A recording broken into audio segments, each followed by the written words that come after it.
NASA ने अब एक ऐसे मिशन को अंजाम दिया है जो आने वाले दिनों में दुनिया को बचाने के लिए काम आएगा। जमीन से 1 करोड़ 10 लाख किलोमीटर दूर अपने एक स्पेस क्राफ्ट को एक बड़े एस्ट्रॉइड के साथ आमने सामने की टक्कर करवा दी है। आसान भाषा में बोलें तो नासा ने अपने स्पेस क्राफ्ट को एक बड़े पहाड़ में ले जाकर ठोक दिया है और अपने इस ठोकम ठोक प्रक्रिया का नाम मिशन डार्ट रखा है। नासा ने ऐसा क्यों किया, इस मिशन को करने के पीछे रीजन क्या था और क्या है ये पूरा मिशन डार्ट, आइए समझते हैं आसान भाषा में। 3, 2, 1. Oh my gosh.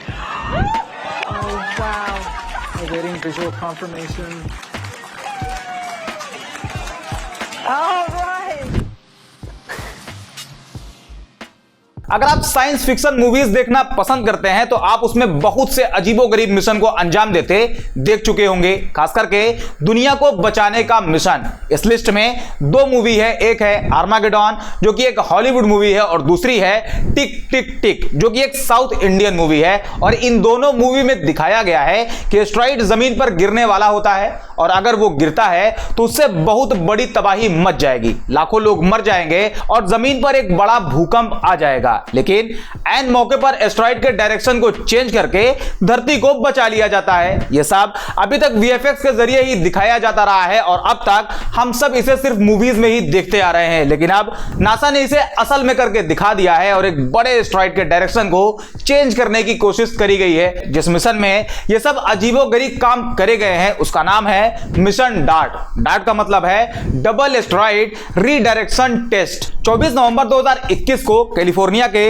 वेडेनबर्ग space force base से मिशन डार्ट को लॉन्च किया गया, जो 10 महीने का लंबा सफर तय करके जमीन से 1 करोड़ 10 लाख किलोमीटर दूर 27 सितंबर 2022 को सुबह 4:45 पर एक एस्ट्रॉइड से टकराया। जिस एस्ट्रॉइड से यह टक्कर हुई उसका नाम डाइमॉर्फोस है, जो कि 163 मीटर लंबा है और इसका वजन करीब 500 करोड़ किलोग्राम है। आप इसे ऐसे भी समझ सकते हैं, डाइमॉर्फोस करीब 1.5 फुटबॉल मैदान के जितना बड़ा है और यह जमीन से 1 करोड़ 10 लाख किलोमीटर दूर है। लेकिन यह जो डाइमॉर्फोस एस्ट्रॉइड है वो अपने से एक बड़े एस्ट्रॉइड डिडीमॉस का चक्कर लगाता है जो 780 मीटर लंबा है और डाइमॉर्फोस डिडीमॉस यानी अपने बड़े भाई का एक चक्कर 11 घंटे 55 मिनट में पूरा करता है। जबकि ये जो डार्ट स्पेस क्राफ्ट इस एस्ट्रॉइड से टकराया है उसकी लंबाई सिर्फ 19 मीटर थी और उसका कुल वजन 550 किलोग्राम था। ऐसे में एक सवाल पैदा होता है कि आखिर इतना छोटा स्पेसक्राफ्ट इतने बड़े एस्ट्रॉइड को क्या ही नुकसान पहुंचा सकता है। तो आप यह भी जान लो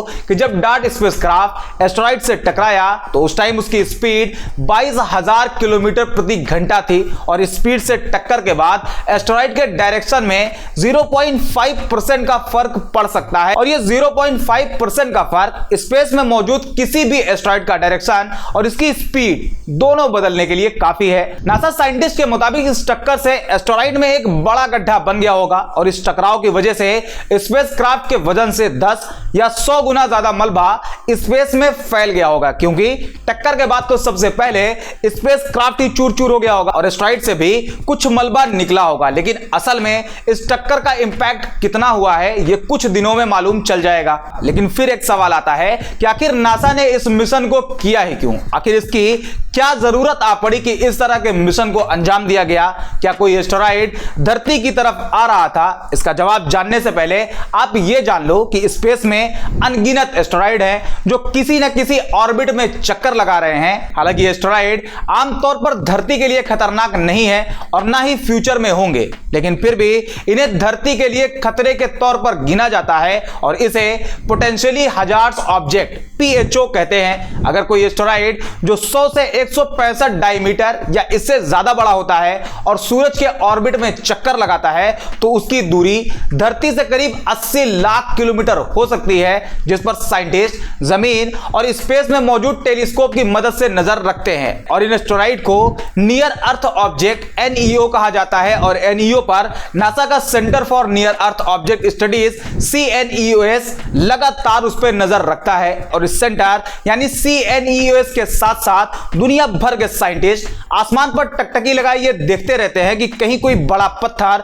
पृथ्वी की दिशा में तो नहीं आ रहा है जो धरती के लिए खतरा बन सकता है। और यही वो मेन पर्पस है जिसकी वजह से डार्ट मिशन को लॉन्च किया गया कि अगर फ्यूचर में कभी कोई एस्टेरॉइड धरती की तरफ आता दिखाई देता है तो इस डार्ट मिशन का इस्तेमाल करके उसकी स्पीड और उसके डायरेक्शन को बदला जा सके और दुनिया को बचाया जा सके। बिल्कुल उसी तरह जिस तरह साइंस फिक्शन मूवीज में दुनिया को तबाह होने से बचाया जाता है, लेकिन अभी जिस डायमॉर्फोस एस्टेरॉइड को टारगेट किया गया उससे धरती को किसी भी तरह से कोई खतरा नहीं था। इसकी दूरी भी ठीक ठाक थी और अगर टक्कर के बाद इसके डायरेक्शन या इसके स्पीड में कोई निगेटिव इंपैक्ट पड़ता तो इससे भी धरती का कोई नुकसान नहीं होने वाला था। यही वजह थी कि डार्ट को टेस्ट करने के लिए डायमॉर्फोस एस्टेरॉइड को चुना गया और मिशन डार्ट पूरी तरह से सक्सेसफुल रहा, जो दुनिया को बचाने की दिशा में एक बहुत बड़ी कामयाबी है। आज के वीडियो में इतना ही। उम्मीद करते हैं ये वीडियो आपको पसंद आई होगी। इसी तरह की और भी वीडियोस के लिए चैनल को सब्सक्राइब करें, वीडियो को लाइक एंड शेयर करें। मिलते हैं अगले वीडियो में।